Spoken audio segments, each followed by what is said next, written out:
Let's go 4:05 p.m. Eastern. Seattle Seahawks 5-3, 2-2 on the road at the Arizona Cardinals, 3-5, 1-3 at home. We're at State Farm Stadium in Glendale, Arizona. Excuse me. Start with the line history.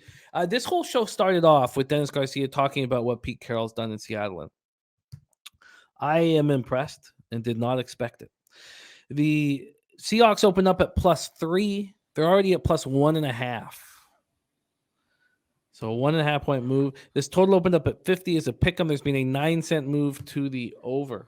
Let's take a look at the cash flow. Astute Chaos saying, don't do it in capitals.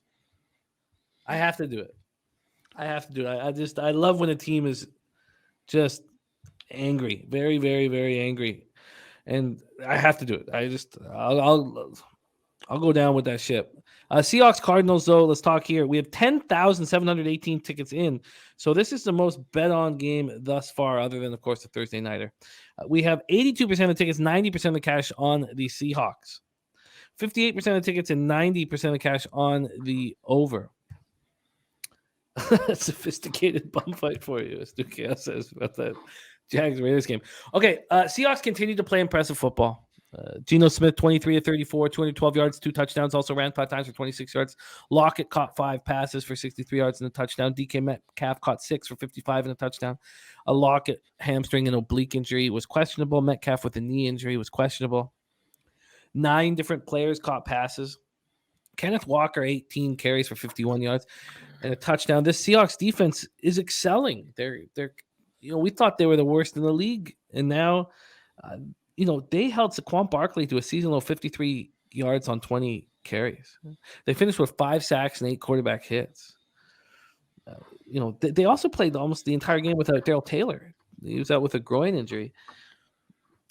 And Austin Blythe left the game with a knee sprain, their center, but he's expected to be good to go. And Kyle Fuller can come in and relieve Blythe. So even if Blythe isn't good to go, it's not too much of a setback going with Fuller. Cardinals coming off a 34-26 loss at Minnesota. Murray, 31 of 44 for 326 yards, 3 touchdowns, 2 interceptions. He also ran 6 times for 36 yards. That led the ground game. The rest of the Cardinals ran 16 times for 42 yards. DeAndre Hopkins was excellent in the second game back from suspension. 12 catches, 159 yards, touchdown. Moore, 7 catches for 92 yards, touchdown. J.J. Watt, 2 sacks and 3 quarterback hits, but where was the rest of the defense? They have a bunch of injuries. Left guard Max Garcia with the shoulder. Left tackle DJ Humphries with the back. Outside linebacker Dennis Gardeck, we thought might have come back last week, didn't. Ankle injury. James Conner with the ribs still out. And they still don't have Rodney Hudson, their center. Those are 5 big pieces, 5 starters. Do you agree with this market move towards the Seahawks, Andy, and how are you moving on this? I had the Seahawks. I was happy to cash. I think they deserved the cover. I think I deserved the win because I got ahead of the number and I had a 2.5 in my pocket. So I'm going to say all that and then say they were given some absolute gifts by having, the Giants had 2 fewer drives. It was 13-11 in drives. So when you have 2 more drives than the other team, it's a small advantage. You win the playoff, or you win the turnover battle. They won the penalty battle. They were 2 for 3 in the red zone.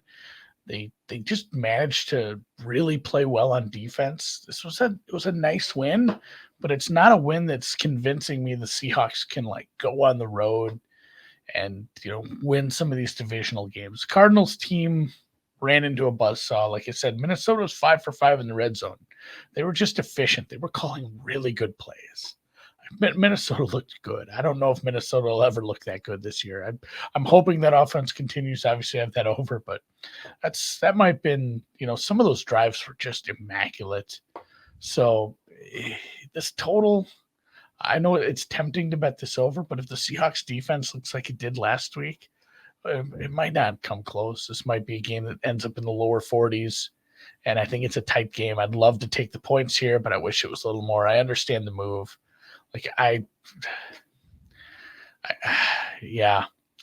Getting those points would have been nice. We did that with the NFC West last year. Drew and I I was just joking. You just take the underdog all the time in all of them, every single one of those. It was crazy. At one point, the underdog money line was the actual move. They just kept winning straight up. So I I don't know. So maybe Seattle is for real. Gino's been super efficient, but the Cardinals are starting to get some pieces together. I don't think this number's wrong. Okay, I don't see an edge in betting either side of this game right now. Like this is going to be a good close game, and if you made me do it, I would take Seahawks money line because it's a plus number. I think it's honestly a coin flip.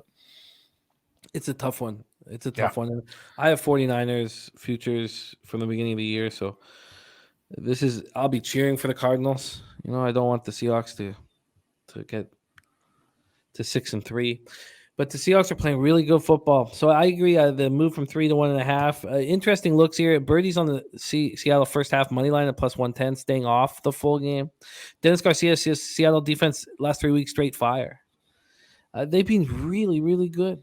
I mean, there's just no getting around it. Danny Lopez going back to the well with Seahawks first half. I cashed with that.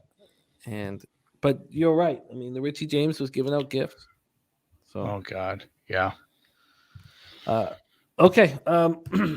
Yeah, live overs. If the Seattle Seahawks or defense regresses or is a bit of mirage, if the Cardinals are calling the good plays, Kyler's going video game mode, but otherwise hard pass game for me. A game I want to watch, but I understand the concern betting it at this point. But if those of you keep cashing on the Seahawks, playing with the house's money, you want to keep rolling, I get it. Yeah, I don't blame you.